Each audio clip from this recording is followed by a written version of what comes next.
Hi everybody, I'm Tim from troutandfeather.com, and thanks for viewing this YouTube fly tying tutorial on the CDC winged ant.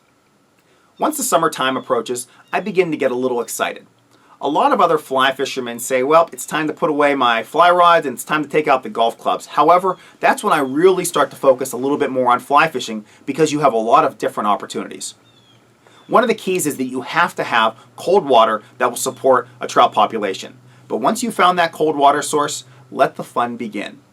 I prefer to fish early mornings and in the evenings, though that's not to say that you can't fish throughout the day. In fact, I've had some of my best dry fly days during the summer at 2 o'clock in the afternoon. Now let's talk about locating these rising trout.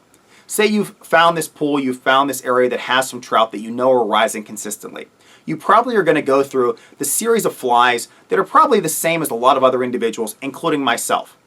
We're talking about trying trichos, midges, even going down to some small blooming olives. If those don't work, then you probably transition into some terrestrials, ants, beetles, hoppers. That's the route that I used to take.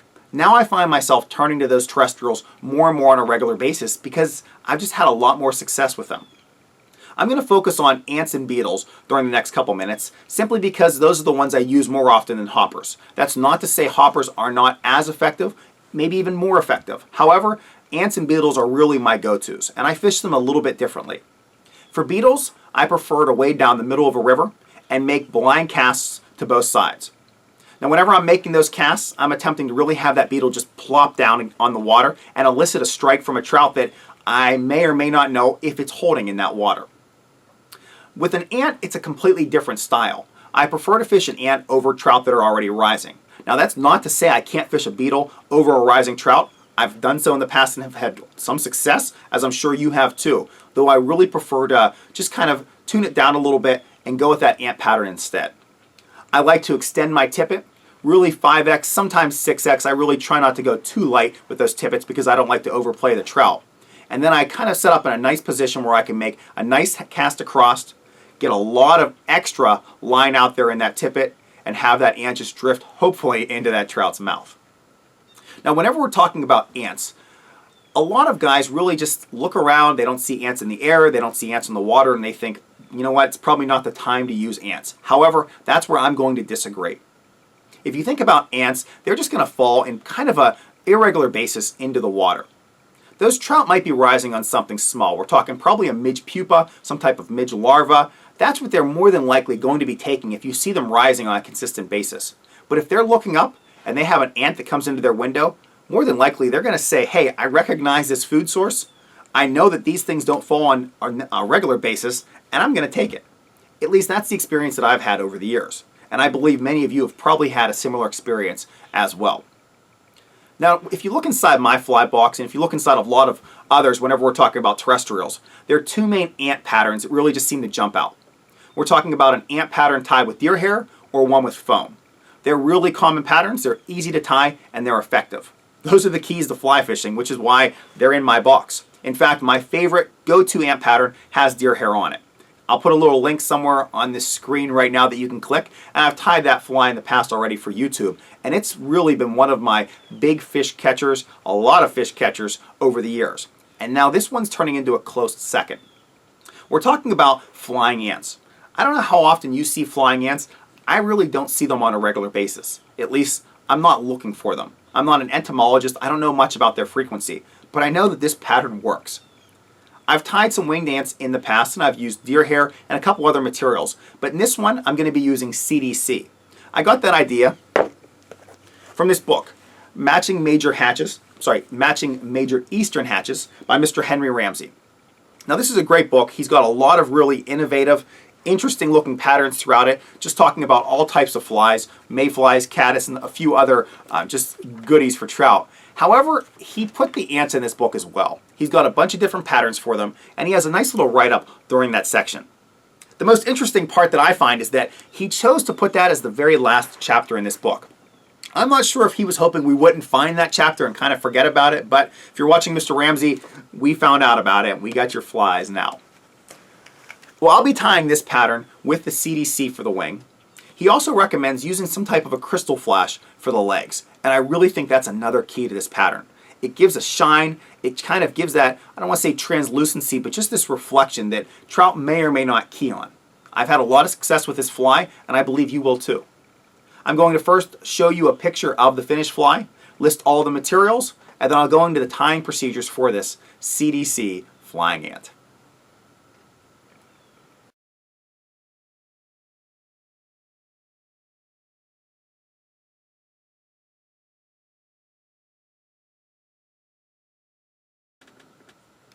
This pattern is being tied on my Stonfo Cayman vise. The hook is Allen Fly Fishing. It's their D102BL. BL stands for barbless. It's a size 16, which is the size that I recommend for this pattern. It's what I use primarily in western to central Pennsylvania, the whole way to the west branch of the Delaware River in New York. I will tie the pattern as small as a size 20 and as large as a size 14. The thread is black 8/0 uni. I'm going to actually start this a little bit further back. Most tiers recommend that on dry flies, your thread will hang directly above where that barb would be. Since this is a barbless hook, you have to kind of guesstimate. However, for this pattern, I actually prefer to wrap back a few more. I want the back section of this ant to be a little bit further back. My dubbing is going to be some black superfine. I'm going to pull out a healthy pinch. I'm going to dub what I would typically call an excessive amount for a dry fly. I really want to build up this back section on this ant. It's a prominent section.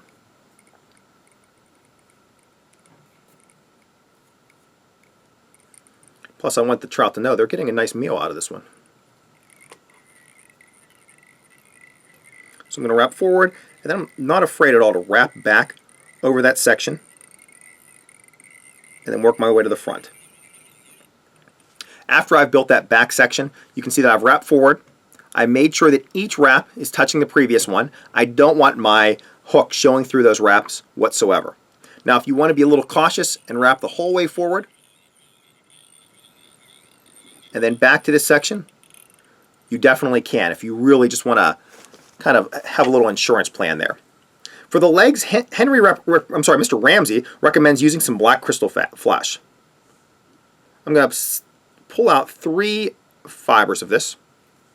I'm going to leave them long, a little bit longer for this video. We're talking about 4 inches. To apply them, I'm going to place them on the opposite side of the thread. That's the thread that's facing the camera side. Hold them up and wrap the thread down and put in a couple locking wraps. Now you'll see they'll try to naturally split. I'm just going to help them a little bit. I'm just going to place a couple figure-8 wraps around each one, but we're not talking a lot here.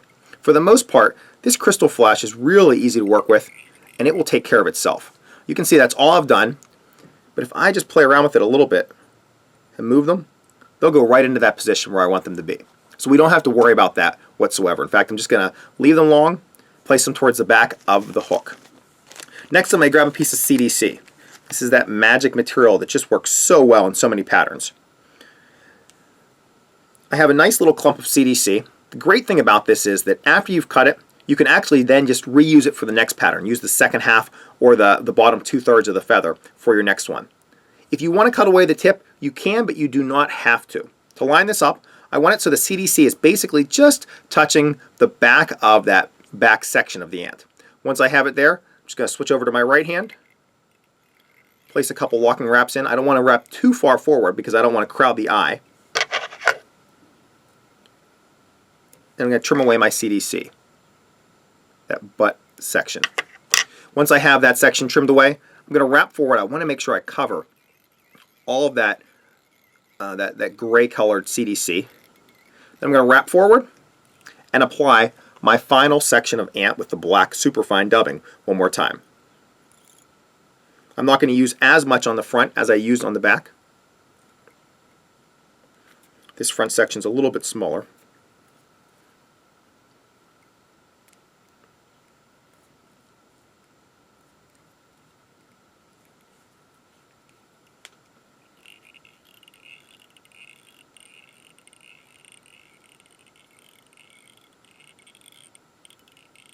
I want to make sure that I'm not crowding that eye at all.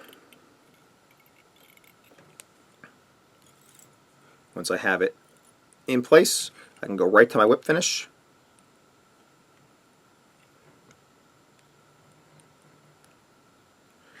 when I pick up my scissors, I can make one cut on that thread, and then next pull all these legs straight down. I'm going to just slant the vise towards me for 1 second. To ensure that you're tying with the correct proportions, try to use spots on your hook as those guidelines or those benchmarks. For these legs, I'm going to tie them directly at, or I'm going to cut them directly at the point of the hook. Once I've cut them there, I could then just push them back into position where I want them, and they will separate naturally on their own, as you can see.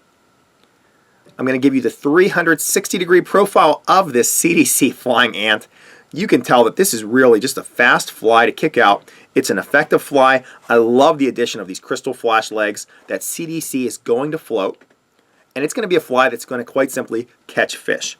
Now, if you're concerned about seeing this fly from a distance, relatively, we'll say a farther distance, such as 40 feet and beyond, then my advice would be to add a little bit of some type of fluorescent color, a poly yarn, or an Antron or Zelon yarn right above that wing. Just put enough there so you can see it. It's not going to hurt the fly whatsoever, and I don't believe it will scare those fish away. So with that said, I'd like to first thank Mr. Ramsay for the pattern. It came out of his book, Matching Major Eastern Hatches. I recommend you guys checking out that book. Some really great patterns out there, and he's really tying these specifically for selective trout. Next, I'd like to thank Allen Fly Fishing for the use of their D102BL hook. It's a really great dry fly hook, and you can find that hook and many others at allenflyfishing.com. Finally, I'd like to invite all of you to troutandfeather.com. That is my website where I host all of my YouTube fly tying tutorials. There's lots of different playlists over there, and I encourage you to check it out. As always, I really appreciate you viewing this YouTube fly tying tutorial for the CDC Flying Ant. If you have any questions or comments, feel free to leave them directly on this YouTube page, or you can email me at tcammisa@gmail.com. Thanks, everybody.